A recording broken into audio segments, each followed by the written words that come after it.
Welcome to the Tech Sales Show, where we are dedicated to making you a better tech seller, sharing tried and true sales strategies and answering your questions weekly.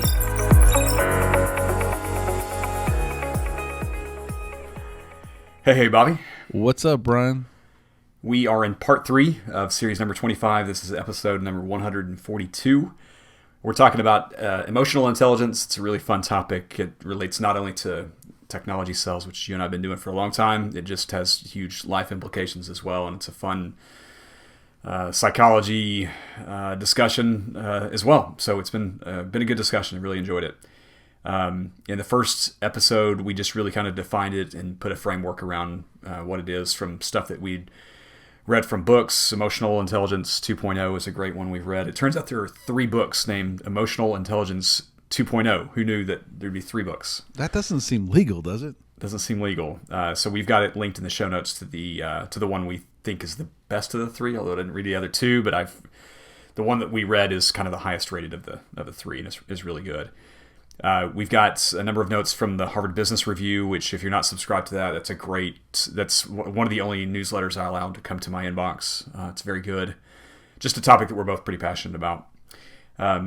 If this is your first episode to listen to in this series, in a nutshell, your EQ is your emotional quotient, which is basically a numerical representation of your emotional intelligence. So it's basically your ability to identify, understand emotions in yourself, emotions in other people, and then use this awareness to manage how you respond to situations and how you respond to other people. It's basically your ability to manage really challenging situations, and it has huge implications in the business world. There are all kind of stats between 70 and 90% of your career. It has far less to do with your aptitude, while that's certainly a big part of the equation. It has a whole lot more to do with your ability to handle really challenging situations. Yeah, it's one of those things we talked about, I believe, in both episodes 1 and 2, that 90% of successful high performers have high EQs, and only 20% of low performers have high EQs. And so it clearly maps to how well you're going to do in your career, your job, your role, your family, your life. No question, and it's one that we can actually work on and make better. So throughout the things we talk about this week and next, and we have the previous 2 weeks, there's skills that in with this you can make your EQ score go way up, where you can't do that with IQ and other things. You might have some aptitude to learn certain skills or technologies, but this is one that we can actually move the needle on through practice and trying some of the tips we're going to talk about this week. Indeed. So on this episode, we're going to talk about several ways to become more self-aware and ways to become more socially aware. The socially aware is not a reflection of like a politically social. It's just being able to pick up on the mood in the room and to care about what other people are going through is really more about what that aligns to. Okay, so to set up self-awareness, that's the most common kind of category. When people think about emotional intelligence, they think about self-awareness as kind of the headline underneath that, but that's really just one of 4 measurements. But to set it up, you can't be a good leader without self-awareness. So you'll see very senior leaders, CEO of companies doing 360-degree reviews so that they understand how the people that work for them and the culture of the organization is reflected in how they manage, and they act on this feedback. At least good leaders act on that kind of feedback. So maybe we should define what a good leader is, because I think last week we talked about some of those things that make you good, and making your number is what we all strive for, no question. But is that the only metric that makes you good? I think you could make good numbers and destroy a team and lose your team and be constantly rebuilding your team, and that wouldn't be a good thing. So what defines a good leader, Brian? What do you think a good leader is? Being authentic, open, being trustworthy. I think what people want is to understand the path. Like they want to have a purpose in the kind of work that they're doing. No question. And So I would say when we say good leader, it's not just about making your numbers or driving the team towards results. It's building a team. It's getting the team bought in and having that team follow you. And if people are upset and down and you don't recognize it, that's what the self-awareness is that we're going to talk about today, that those sorts of things make a good leader. And while there's not necessarily a direct correlation between high IQ and high EQ, if your desire is to lead a team with high IQ people, you better have good EQ, because while they may not be able to identify why they don't like working for you, they won't like working for you. No doubt. They'll certainly be able to they won't be able to define it and explain it all if they don't have a high EQ, but they'll definitely be smart enough to say, this guy's a jerk, and he's full of himself, and he can't sense the mood in the room. Like they'll understand those things, and those people aren't good leaders. They will struggle to lead successful organizations. And so it explains. Yeah. Sorry, this is the point where people don't leave companies; they leave managers. Yeah. And if anything else, they will be able to say, "This ain't fun," and I don't want to keep doing this if this ain't that fun. Yeah, it explains success and it explains failure, oftentimes. So, Bobby, let's talk on this episode about 4 ways to become more self-aware, and then we'll talk about 4 ways to become more socially aware. The first is to write down your key plans and priorities. So one of the best ways to increase your self-awareness is write down what you want to do and then track your progress against those things. And we've talked about this in numerous episodes about whether it's tactically and using tools like to-do lists or Todoist or Trello. It's being very deliberate and smart and thoughtful about why you're investing an amount of time in one place versus another. In old days, and there's a lot of great biographies that people would journal themselves and write down everything they would accomplish, everything that happened in a certain day. And it was meant for them as a kind of a reflection of how am I investing my time. It was a way for them to look back at the day or look back at the week or look back in the month and say, is this really where I want to spend my time? Yeah. I think that many of us, including myself, I get caught up in the accomplishment of knocking off a to-do. This for me personally probably needs to be more about some goals that I'm trying to accomplish, whether that's something in aviation, whether that's something in Tech Sales Lab, whether that's something in my golf game, right? I think we all need to have some goals that we're working towards, and probably applying a certain amount of time that we're willing to put towards that effort. As I continue to coach my son in golf, and he has a goal of becoming a professional golfer, which is 1 in a bazillion, no question. He's not doing always the work that he needs to do to become a professional golfer, and that's what we reflect on. And I try to explain the weight analogy that is easy to use, right? I can hope that I get down to 175, but if I don't stop eating and drinking and doing those things, then I'm never going to get to 175. So when we talk about writing down the plans and priorities, I think it is those things, and not only what you're willing to do, but what are you willing to sacrifice to accomplish those goals.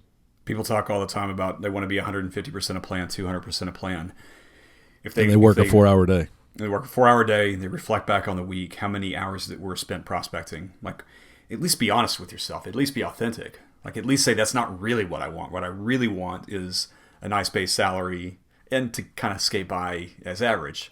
Like, that, being self-aware is actually recognizing that and saying I am choosing to invest my time in working out more or sleeping more or whatever else. Like, that is far more self-aware than saying I want something and then not doing any of the hard work it takes to get there. That's a good point. I work with a friend that I've worked around her for many, many years, and she openly says, I want to make OTE, and I don't really care if I even get quite the OTE, but if I get close, it'll make me whole, and I'm not going to do all the extras. And she is so self-aware, you almost feel sorry for her if you have any goals and aspirations, but she's one of the happiest people that I hang out with because she knows it, she's aware of it, and she just executes on just that.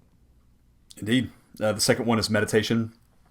I've tried this. I've gone on and off of it. I don't know what you think about it, but I think the intention here is to really focus in on what you're trying to achieve, is what I'm doing working? Is what I'm doing slowing me down? Like, am I making some bad intentional decisions? And then can I start to make course corrections in those intentional decisions? And then kind of making some decisions around what to change. It feels like a very heavy reflection of things to do while you're meditating. But how do you feel about that? Yeah, I've been back and forth on the meditation thing. It's one of those. It's one of those crazy things that when I do it, I am more self-aware, and I recognize what's not working for me, and then it just kind of goes away. It's almost like when I exercise really hard, I'm really happy and it doesn't bother me to do it. But when you fall off of it just a little bit, it's hard to get back on that train again. We've talked a little bit offline about Headspace, and that I bought it based on a push from my daughter to get it, and my wife and I use it literally every night now. We were joking last night about which sleep cast we were going to listen to, and I chose to listen to the same one. But at the end of the day, Headspace is a form of meditation. There's lots of commercials for Calm. There's lots of apps out there that can help. I just struggle with the routine of holding myself accountable. But I do think there's other things that I do that put me in that meditative state, that put me in that calm. I do find times to reflect, not as much as I should, but I do find times to reflect. And then those moments where I say I'm stopping the madness and getting caught up on things, those are the moments where I sit and think. And that moment or that opportunity to slow down and think gives me the ability to somewhat meditate. I know it's not the same thing, and people would argue. And as you said all that, we're going to have a guest back soon. And she's on a break because she had a baby, but we'll have her back soon, and we'll do a multi-part series and see if she can't maybe run a short lesson for us tech sellers on how to meditate and how to be more effective in our jobs. That could be interesting. Cool. All right, the third one is to ask trusted friends. This is a hard one because your friends, they're going to couch the feedback. They're going to be very careful with it, so they may not give you a necessarily very honest view here, because they want to protect you. And sometimes I think we kind of align ourselves with people that have the same level of self-awareness with us too, right? Like, we want to be around people that, like you said in the first episode of the series, that we like to be around people that we're like. And so this is going to be a difficult one. If you can get some sort of feedback out of them, I mean, do it by asking them direct. Like, look, you got to be straight with me on this. I need your help. I'm trying to improve on this. Be straight with me. What? And then you have to be ready to not be offended, because it's going to be hard feedback. And then you also have to be capable of unwrapping the feedback as well. We've joked before in other episodes that feedback is a gift, and sometimes that gift comes wrapped in duct tape, and you have to unwrap that duct tape to figure out what kernel of feedback is actually being given to you. So you have to be prepared here, because you won't necessarily get it straight the first time. Yeah, I've used the technique. It's been a long time, but I've used the technique for this one where I have actually created an email account and given people the username and password and asked them to send me an email, right? I have no idea which of that small group of friends logged into that email and wrote something to give me that feedback. But it gives this layer of separation. You can ask 3 or 4 people that you trust, and then ask 3 or 4 people to write up something. They're sending it from bobby'sfeedback@hotmail.com. You have no idea who actually sent those emails. And so that's an opportunity to maybe find a layer to separate yourself from that person so that they can give it. A friend will give it, but I've been in this situation recently where someone had a product idea and they were so excited about it and they shared it with me, and it was so lackluster, and I could not tell them that it wasn't going to be on Shark Tank, and I hope they don't invest a lot of their life savings into that product, but that's the reality, right? Is even your best of best friends probably won't give it to you straight if it's really, really bad. So find some way that they can give you that feedback, whether it's an outsourced 360 review or it's some sort of an email that is separating their friendship from your friendship and gives them the ability to speak freely.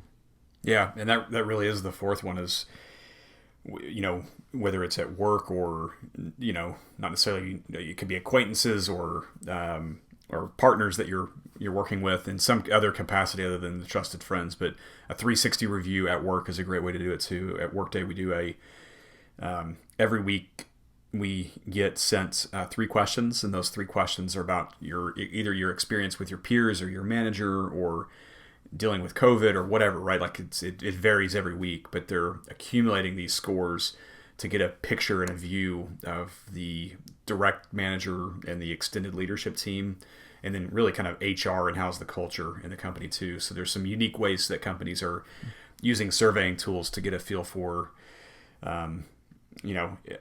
how leaders are performing. It's not necessarily built for individual contributors, but for a first line manager, second line manager, you can start to really assess where gaps are. And I always encourage my team, like, put the bad stuff in there. Like, I'd rather know the bad stuff and be able to fix the bad stuff or attempt to fix the bad stuff rather than you not fill it out, me not getting any sort of survey results, and me not even knowing anything's wrong in it too. So give me the really harsh stuff.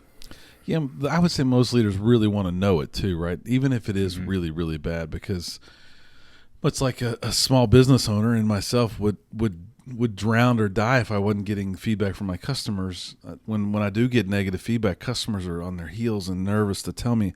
I applaud them for that feedback because I can't fix problems I'm not aware of. So it is true. Those company surveys, while everybody wants higher scores, they really do want the truth. And then this is a great opportunity to maximize your mentor network. We've had many shows and episodes on mentors and mentees and how to work those relationships. And if you're struggling on what to talk about in your next mentor conversation, this is it. Like, ask for some candid feedback. They may be a friend, but I suspect if they've agreed to be your mentor, they're more than a friend, and they're going to give you this feedback. Yeah, and look, there's games with these 360 feedbacks too, to where managers will say, "Look, I want all 10s on it." You know, I can tell you that when HR and whenever promotions are looked at, the managers that are getting all 10s aren't necessarily like at the top of the list because of that. Even if they've had top performance or near top performance, it shows a bit of a iron fist potentially in the organization, or it shows that you're kind of working the system a little bit. Like, if there's nothing for you to improve on, literally nothing for you to improve on, what games are being played? Are you really challenging the team? Like, because there should be a little bit of negative feedback in there, a little bit of things to work on. If some there's not, coaching for sure. Some coaching. If not, what games are being played here? Honestly. So the next section we'll talk about, Bobby, and we'll wrap it up, is improving social awareness. This is a really fun one for me, is paying attention to what bothers me about other people, what bothers you about other people. And it can oftentimes be what they say is it can be a reflection sometimes of a quality that we don't like in ourselves, a quality that we may carry as well. We have an aspect of our life that we're like not proud of. Maybe we avoid conflict. Like maybe we avoid feedback. And maybe it's because we don't like to receive that feedback. Maybe we struggle with it. Oftentimes you'll hear people say, I love feedback. I want feedback. And then you give it to them and they're silent, right? Like they shut down, don't talk to you for a day or so, and they're digesting it and chewing through it, and they're upset about it. It is funny about people that talk about how they appreciate or enjoy something that's challenging. Actually, it's more of a defense mechanism more than anything else. Yeah, obviously I'm pretty good at seeing all these things that annoy me or that bothers me about other people, and I definitely have taken pause to recognize the ones that are in me that I don't appreciate, but that others do. Procrastination is one of those things. Like I really do feel like I get a lot done, but when other people procrastinate, I'm like, God, why are you procrastinating? And I have a short list on my desk right now of a lot of things that have kind of lingered all week that I need to get done. And for me, I justify my procrastination by talking about that there's this big rock that is important that I'm doing, and I am doing it slowly but surely, but I get all the other rocks done. So I kind of pat myself on the back for getting all the little non-important things done. And then I slam dunk this big one at the end of the week probably, which relieves me for the weekend. But I'm sure others look at me and say, why is he procrastinating? So that does feed into my frustration with others that aren't getting the things done they need to get done. So it is a real thing. and it's easy to see what annoys you for sure. The second one is identifying your emotional kryptonite, which those that know me know I'm an introvert. I don't like small talk with big groups. It deflates me, and so I have to, in order for for me to have a higher emotional intelligence, I need to be thoughtful in those types of situations, and either you can't entirely avoid those situations, but you do have to play the part a bit. And the bad version of me completely avoids them, or finds a friend or someone and hangs out with and like kind of avoids the crowd, which is again a low EQ approach to these types of things. People that wear their emotions on their shoulders or just want to chat about kind of nothing, and to them it's not nothing, I know, but it's just a lot of small talk. Like, to me, again, that does not give me any energy, whether it's in a one-on-one situation or in a large group situation, and that is emotional kryptonite for me. Like, I shut down. I try to end the conversation because I'm ready to move on from it. Well, if there's any listeners out there that want to talk, you can call me or send me a note. Obviously, Brian doesn't want to talk to you. No, just kidding. No, I've known that about you, and I get that. I think that's interesting because you talk to so many people. My emotional kryptonite, and it's not to fend anybody off, because I want you to ask me questions if you have questions, but it is when people ask me. There are stupid questions, Brian. People can say it all the time. There are no stupid questions, but there are stupid questions, and they drive me insane. And it's not the question that drives me insane. It's the lack of effort to find the answer to that question. Whoever invented the website letmegooglethatforyou.com built that site for Bobby Doss, because, if you ask me how far away is the closest HEB, my first thought is only if we had a device that we could ask the answer to that question, right? Like, we all have cell phones, right? Jokingly last night, my wife was asking when we were both free, and I was like, man, if we just had this piece of paper with days on it that kind of outlined our agendas and schedules, and we could look at that and figure it out, right? That's my emotional kryptonite. Recently, the story I'll tell is at the flight school, my partner, God bless him, he comes to my office and says, do you have that tool where we could take these things off the wall? And I have no idea what he's talking about. He's got two people in tow. They've probably worked on this for 20 minutes. And I say, I don't know what you're talking about. Show me the picture on the wall. We walk down the hallway, and he goes, this picture, we can't get it off without that tool. And I literally grab the picture, and I lift up and move it, and it comes off the wall. And I'm like, don't know where the tool is, but the picture's off the wall. It's like, you don't even put the effort in to try, right? Like, it should have needed the tool. I get it. But it's those sorts of things that just drive me insane. And it's not the question as much as it is the lack of effort to find the answer before you have to ask the question, I guess. Yeah, there's a bit of a form of laziness that is identified, and it's almost like kind of shifting the work to someone else. And when I pick up on those types of things, I am very quick to shut down and not want to participate, because I don't feel like I've got a good partnership in that scenario, right? Like with that friend, with that coworker, or whatever else. It's like, look, if you're aiming for me to do part of your job too, I'm out on that, because I got too many jobs as it is. Well, that's a good one for work, because it is a socially aware thing, right? And it happens, and we all kind of know who that person is that kind of dumps their work off on people. So as we're talking about this in this episode, it really is. And I've seen it, and my wife had a really good example recently as well, where someone will ask me a question, I'll point them to the right person, and then 5 emails later, it kind of comes back to me again. I'm like, how did this happen? Like, there's a lot of people in this chain that are avoiding to do the work. If you're seeing that happen, make sure you're not the one middle part of that chain. Yeah. Number 3 is draw a timeline of your life. This is interesting. I've never done this, but I read this and I thought we'd bring it up, and it's an exercise that I do want to go through whenever I have a free 30 minutes. I intend to do this, but drawing a timeline of, like, whether it's where you've lived, what company you were working for, what job you were doing, what accomplishments you had, what events you did. It just kind of adds a bit of context and perspective to the last X number of years, however far you want to go back. Everything feels like it's so on top of us, and it's all happening right now, and the next decision is so critical to the next 20 years, when you could look back 5 years and be, and I guess the purpose of this, like how does this align to social awareness?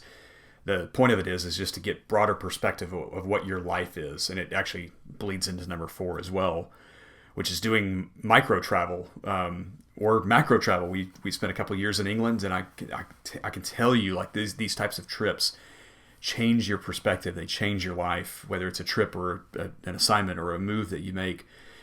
People that have lived in Chicago or New York or California for periods of time for work have a different perspective, not better, just different perspective on the realities, the routine, what routines that we hold. A funny example of it for me back in the day was like it would be very strange for us to spend more than an hour at dinner or something if it was just you and your wife, right? Like maybe if you're having a few drinks, you'd stick around the restaurant a little later. But when we spent time in England and certainly in Italy and France, we'd have 3-hour dinners to where you're just chilling, eating food, pecking at some food, slow service, and when I first made the move, it was annoying. Like I was like, we don't even have drinks yet. We're 20 minutes in, we don't even have drinks in, and it forces you. I think these two items, timeline and doing some travel, forces you to reevaluate what should be normal and what is normal for you.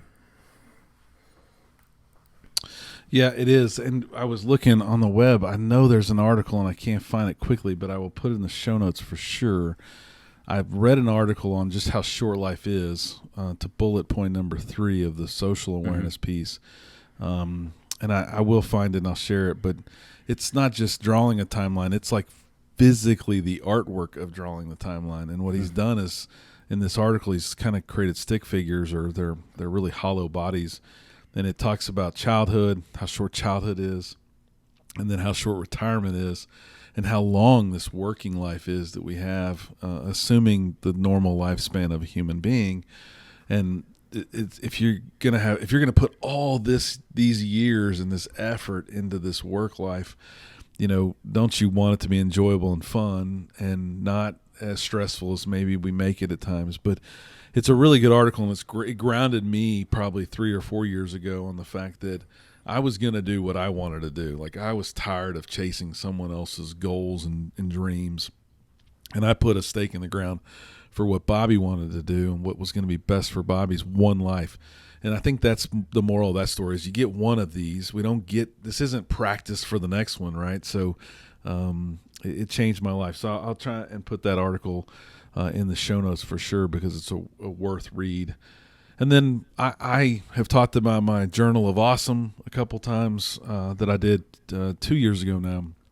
And I think it was for me, I kept chasing this more fun, this more travel, these more experiences, these more things. And I just wrote down everything that I thought was not just even good, like totally awesome.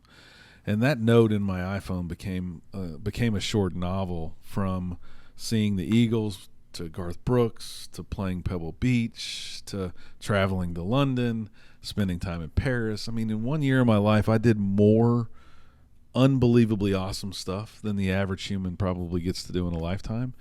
And I think I lost sight of just how great my life is, to be honest, and I needed to reflect on that. So whether it be micro travel or anything fun and cool that slows you down, make sure you're focusing and doing some of that fun stuff for all the hard work you're putting in to get there. Indeed, and those experiences and recognizing those behaviors, it does all tie back to being more socially aware of kind of who you are as a person and what you want to accomplish. So with that, Bobby, we're going to wrap it up. Thanks everyone for listening. Don't be average. Average sucks. Thanks for listening, and we'll catch you next week. Thanks, everybody. Thanks for listening to the Tech Sales Show. Subscribe to our email list at www.techsaleshow.com and follow us on Twitter and Facebook at Tech Sales Show. Until next week, average is the enemy.